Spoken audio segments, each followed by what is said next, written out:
ஜீவபாரதி தொடர்ச்சியாக நாடாளுமன்றத்தில் எதிர்க்கட்சிகள் அமளி காரணமாக ஒத்திவைக்கப்பட்ட நிலையில் தற்பொழுது மக்களவையிலிருந்து திமுக உள்ளிட்ட எதிர்க்கட்சிகள் வெளிநடப்பு செய்துள்ளனர். இது குறித்தான கூடுதல் விவரங்களை பதிவு செய்யலாம்.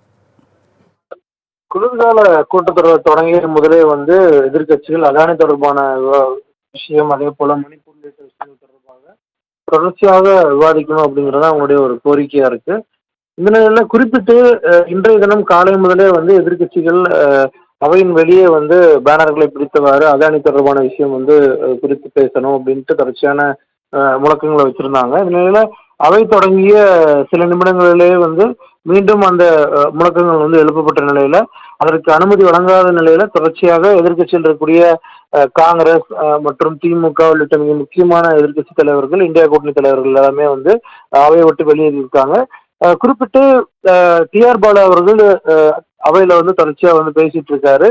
இன்றைய தினம் தொடர்ந்து மத்திய அமைச்சர்கள் பல்வேறு கேள்விகளுக்கு பதிலளிக்கக்கூடிய நிலையில டி.ஆர். பாலு தன்னுடைய உரையில பல விஷயங்கள் குறிப்பிட்டு பேசிட்டு இருக்காரு. என்னென்ன விவகாரம் அப்படிங்கறத அடுத்தடுத்த செய்திகளை நம்ம குறிப்பிட்டு பார்ப்போம். ஜீவபாரதி, தகவலுக்கு நன்றி.